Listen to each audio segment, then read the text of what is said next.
Prologue, The Whispering Graves. In the broken lands of a red moor, where even the wind fears to roam, the dead do not rest. Once a scholar of radiant light, now a shadow veiled in bone and ash, Balthasar walks among the tombs. His skin, drained of all warmth, gleams a ghostly white, and his eyes, bleached by the curse of Etheron, glow with a lifeless hunger. Wherever he treads, silence follows. Villages hollow into graveyards, children vanish beneath moonless skies, and the living dare not whisper his name after dusk. He is the Magister Mortis, the bone sovereign of the Syndicate, whose armies rise from forgotten mausoleums and battlefield dust. The air warps with his presence, metal rusts, fire recoils. He does not command, he unmakes. And in the dark, the bones remember. It is said Balthasar no longer sleeps. Instead, he listens. To the earth, to the rot, to the murmurs of marrow begging to move. The world offered him exile. He answered with a kingdom of the dead. But the dead are not silent. They sing. And their song is Balthasar's curse. Chapter 1, The Harvest of Graves. Balthasar's shadow stretched long across the hills of Grenthal, where the fog never lifted and moss covered the mouths of the forgotten. Beneath the roots of a burned chapel, he whispered a litany carved into his soul, 3 syllables older than language.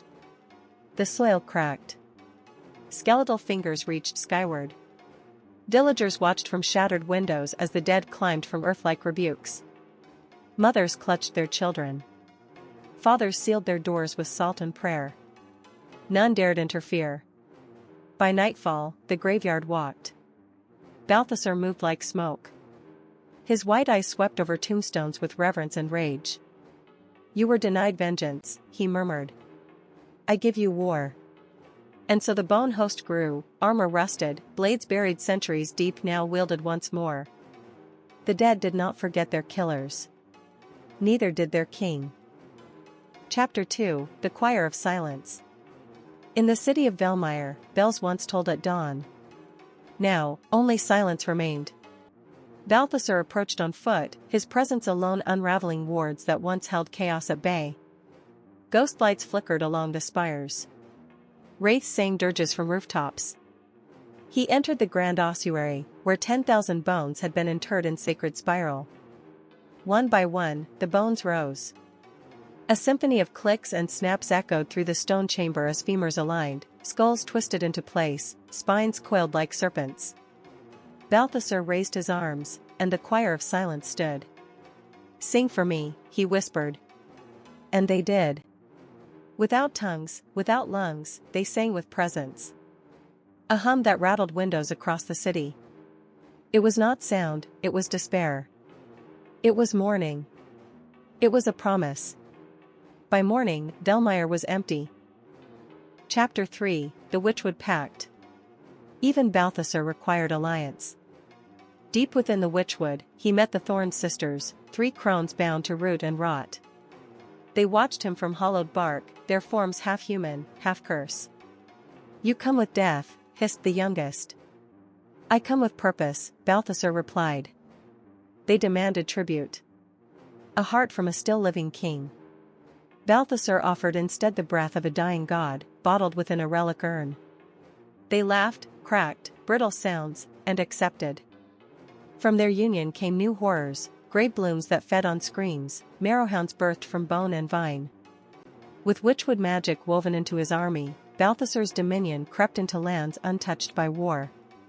Even the trees began to whisper his name. Chapter 4, The Bone Cathedral. He built it with reverence. Each rib became a buttress. Each spine a column. Skulls adorned the arches. The Bone Cathedral rose in the dead center of Kael'morn, where even demons once feared to tread. It was not built, it was grown. There he meditated, surrounded by the whispering remains of 1,000 generations. They told him secrets. Showed him patterns. Prophesied ruin. Within the high altar, a sarcophagus pulsed, not with life, but with hunger. Inside lay his final creation. The Bone Bride. She would be his legacy, his vengeance made flesh. The world would not be reborn in flame, but in calcified silence. Chapter 5, The Shattering of Light. The Order of Arenthar marched with banners of gold and fire. Paladins in mirrored plate descended upon the Bone Cathedral, chanting hymns meant to blind the dead. Their blades burned with holy oil. Their voices rose like thunder. But Balthasar was waiting. He emerged draped in silence, bones coiling around his form like a second skin. With a gesture, he called the buried dead from beneath the feet of his enemies. The land itself became his weapon. The battle was not fought. It was ended. When the sun rose again, it found only the broken ruins of faith, smoldering beneath a pale sky. Atop the altar stood Balthasar, unscathed, his white eyes surveying the remnants. He whispered only one word, more. And the dead stirred once again. Chapter 6, The Rebellion of Flesh. The living, at last, found spine. In the ash-choked valley of Drun, a warlord named Kaler rallied survivors, those with scars where Balthasar's bones had bitten. They wore armor lined with salt and iron shavings, carried torches fed by witch oak. He fears fire, they roared. Lies, but lies have power. Balthasar met them at the Bridge of Sighs, his army silent, their sockets stuffed with crow feathers. You fear me, he corrected, voice like a scalpel sliding between ribs. The battle was a grotesque ballet. Salt scattered, useless. Iron blades snapped on collarbones. Fire? The bonehounds devoured it, their jaws cracking into ember-filled grins. Kalo died last, his heart replaced with a clockwork of finger bones. Tick-tock, Balthasar whispered. Even rebellion decays. Chapter 7, The Bone Bride Awakens. Her eyelids opened, mother-of-pearl irises, pupils like keyholes. The sarcophagus yielded its prize, a woman wrought from the remains of 100 queens. Her ribs were filigree, her spine a helix of ivory. Balthasar had woven her from memory and madness, grafting his daughter's shriveled heart into her chest. She spoke in a language of clicks and sighs. Father, she said, though she had no tongue. Vessel, he replied, though he wept bone dust. But the bride was no puppet. The dead queens in her marrow remembered their crowns. At night, she wandered the cathedral, etching maps into walls with her fingernails, routes to forgotten necropolises, to gods who slept beneath the sea. You are meant to rule, Balthasar insisted. I am meant to end, she corrected. Chapter 8, The Syndicate's Betrayal. Even bones fracture. The Thorn sisters came at dusk, their roots cracking the cathedral floor.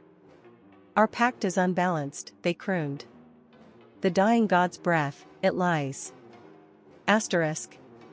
Balthasar's hand tightened on his femur scepter. You crave more.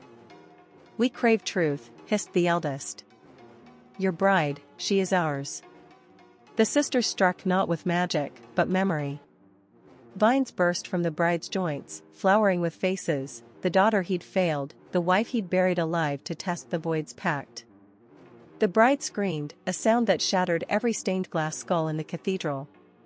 Balthasar retaliated with a word carved from his own spine. The sisters' roots blackened, but not before they fled with the bride's left hand, a relic now buried deep in the witchwood. You are alone, the remaining dead whispered. I am eternal, he snarled. Chapter 9, The Last Paladin. Her name was Elvira, and she wore no armor. The Order of Arenthar's sole survivor came barefoot, her skin etched with anti-rites, her sword forged from a fallen star's core.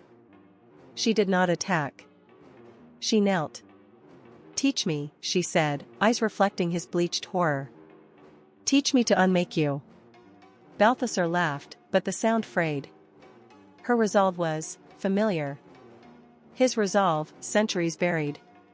He showed her the cathedral's heart, the altar where his own still-living flesh was entombed, kept safe beneath layers of calcified sin. Strike here, he taunted, and we both die. Elvira smiled. Yes. Chapter 10, The Void's Final Whisper. The starblade fell. The cathedral shuddered. Skulls rained like hail. The bride watched, her missing hand oozing sap and spite. Balthasar's curse unraveled. His white skin split, revealing the skull he'd been. His eyes cleared, blue for a heartbeat. The Syndicate's bones collapsed, their song silenced. But the void keeps its bargains. As Elvara's blade pierced his mortal core, the ground split. From the abyss rose his daughter, not the bride, but the true child, her body a marionette of thorns and rot. You promised, she hissed with the void's voice. Now we rule. Epilogue, the Kingdom of Ash. The dead finally sleep. Balthasar's name fades, his cathedral a cairn. The bride wanders, half-sister, half-wraith, clutching her severed hand like a lover. Elvara tends a pyre that never dies, burning bone shards to keep the void at bay. But in the deepest graves, something stirs. A laugh, white and cold. Flesh decays,